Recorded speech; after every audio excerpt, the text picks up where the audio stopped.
Christ మరణానికి juice ని బాధ్యులను చేసి ఊచకోత కోశారు క్రిస్టియన్లు. 1000 సంవత్సరాల వేధింపులకు పరాకాష్ట హిట్లర్ 60 లక్షల జ్యూస్ ని చంపడం. తమకంటూ ఒక దేశం లేకపోవడమే ఈ కష్టాలకు కారణమని నమ్మిన జ్యూస్ ప్రాచీన ఇజ్రాయెల్ ప్రాంతానికి వలస వెళ్లడం మొదలుపెట్టారు. రెండవ ప్రపంచ యుద్ధం తర్వాత బ్రిటిష్ ఆధీనంలో ఉన్న పాలెస్టీన్ ప్రాంతంలో జ్యూస్ దేశం స్థాపించుకోవచ్చని UN తీర్మానం చేసింది. అరబ్ దేశాలు దీన్ని వ్యతిరేకించి యుద్ధం ప్రకటించాయి. Egypt, Jordan, Syria, Iraq, Lebanon కలిసికట్టుగా అప్పుడే పుట్టిన ఇజ్రాయెల్ మీద అన్ని వైపుల నుంచి దాడులు చేశాయి. అనూహ్యంగా ఇజ్రాయెల్ యుద్ధంలో గెలిచి పశ్చిమ జెరూసలంని ఆక్రమించింది. మళ్ళీ 1947లో Egypt, Syria, Jordan, Iraq, Saudi Arabia, Kuwait, అల్జీరియాలు ఇజ్రాయెల్ సరిహద్దుల్లో తమ సైన్యాలను మోహరించాయి.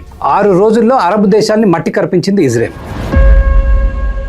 గల్ఫ్ దేశాలు అంటే Oman, UAE, Saudi Arabia, ఖటార్, Bahrain, Kuwait, Iraq, Iran. ఇవన్నీ హర్మూజ్ స్ట్రైట్ ఉన్న పర్షియన్ గల్ఫ్ అంచు చుట్టూ ఉన్న దేశాలు. వీటి మధ్య 3 ముఖ్యమైన వైరుధ్యాలు ఉన్నాయి.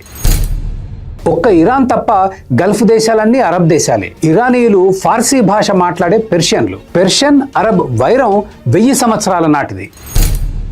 ఇరాక్, ఇరాన్ తప్ప గల్ఫ్ దేశాలన్నీ ఈ రోజుకి రాచరికాలే. ఇరాన్ మత పెద్దల పాలనలో ఉంటే ఇరాక్ సద్దాం పాలన వరకు మిలిటరీ పాలనలో ఉండేది. ఇస్లాంలో 2 అతిపెద్ద తెగలు షియా, సున్నీలు. ఒమాన్ రాజు తప్ప గల్ఫ్ రాజులందరూ సున్నీలే. ఇరాన్ ఒక్కటే పూర్తిగా షియాల పాలనలో ఉంది.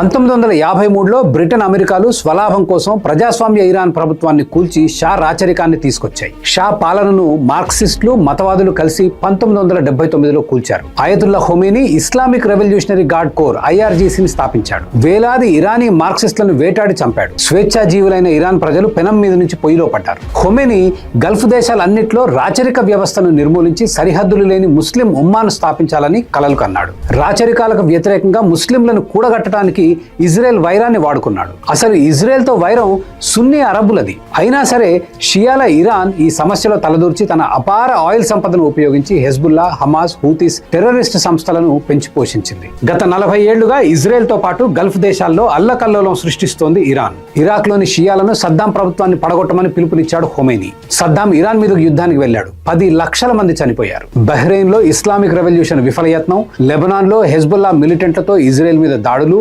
కువైట్లో ఎంబసీ మీద బాంబు దాడులు, హూతీ మిలిటెంట్లను Saudi Arabia, UAE oil fields మీదకి ఉసుగొల్పడం గత 40 ఏళ్లుగా ఇరాన్ చేస్తున్న పని. దీంతో గల్ఫ్ దేశాలకు ఇజ్రాయెల్ కన్నా పెద్ద ముప్పుగా దాపురించింది మతోన్మాద ఇరాన్. రక్షణ కోసం మిలిటరీ బేస్లను ఏర్పాటు చేయమని అమెరికాని అభ్యర్థించాయి అరబ్ దేశాలు.